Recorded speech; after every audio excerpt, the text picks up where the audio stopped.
On va continuer avec les petites phrases du quotidien. Est-ce qu'il y a des questions? Question tantôt avec. Oui. Cette tête, ce n'est pas Unungo. Tu mets le doute là, peut-être, oui, hein? En fait, en réalité, Unungo, c'est cette tête sans avoir comme quelque chose de péjoratif en arrière. Ungo, c'est comme on s'en va vers une comparaison. Donc, Unungo, c'est cette tête. C'est cette tête, à mon avis, c'est dans ma compréhension. Et Ungo devrait être complété par quelque chose, mais si tu ne donnes pas un complément, ça veut dire que tu restes dans l'imaginaire. De Ungo, ou Yenkeng, Ungo, ou Yensi, Ungo, ou Yelana. Mais Unungo, tu restes dans cette tête, à mon avis. En fait, c'est Ok. c'est comme ça que ça sonne dans mon oreille quand je l'entends. C'est pour pointer. C'est comme pour dire ou répète. Par exemple, comme disait Eugène, c'est-à-dire qu'il faut compléter pour que ça soit vraiment parfait. Ok. Ou répète. Ou bon jam. Ou ça veut dire que c'est je peux te tenir par la main, je dis ou pour pointer la main. Ok. Ça sera votre exercice. Chacun va donner un mot du corps, une partie du corps humain avec ces trois-là. C'est la tête, ou. Cette tête, unu, wo. Si quelqu'un veut compléter cette phrase, cette tête est grosse, par exemple, il va utiliser Ungo, ie soso. Ok? Donc, à vous de voir. Vous vous arrêtez ici, vous utilisez Unu.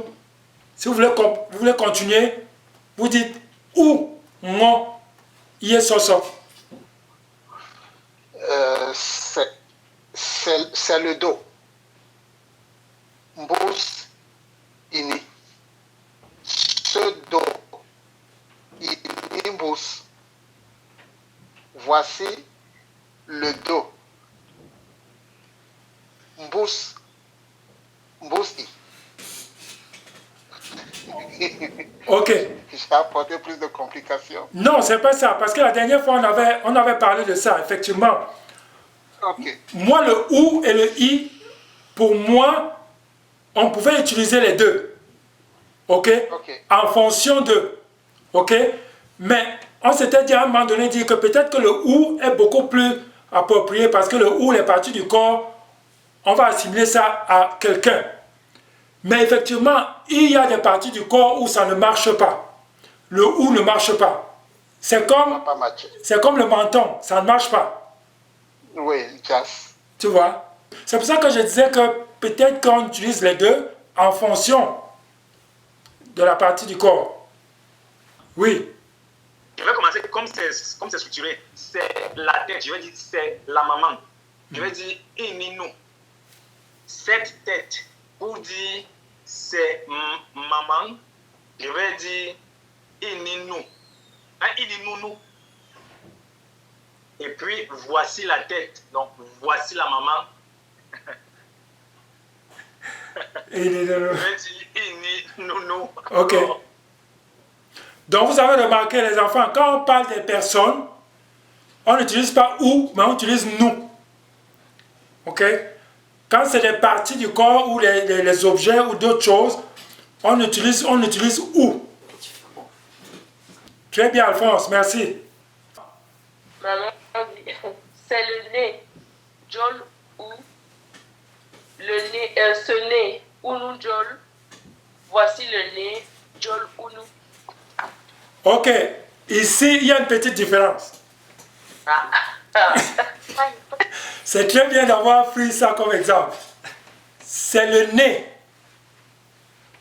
Je dirais joli. Maman Esther, tu as joli. Est-ce que tu peux continuer avec ce nez? Ce des Lidi Jol. Très très bien. Très très bien. Lidi Jol. Voilà. Et voici le nez. Ok, ce sont. Tu as tout là. Tu as tout. Jolini. Très bien. C'est ça. Très très bien. Ok. Donc ici là, c'est le nez. C'est joli. Ok. Ce nez est Lini Jol. Et voici le nez Jolini. Très très bien.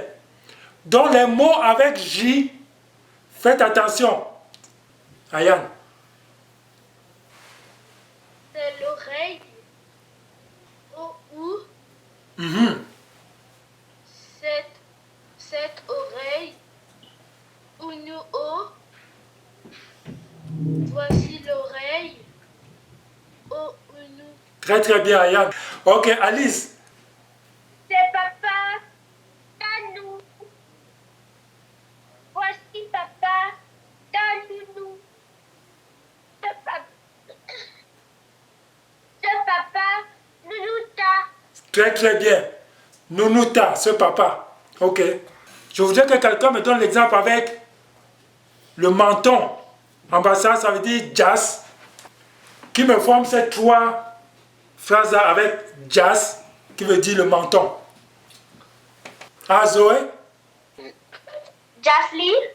Oui.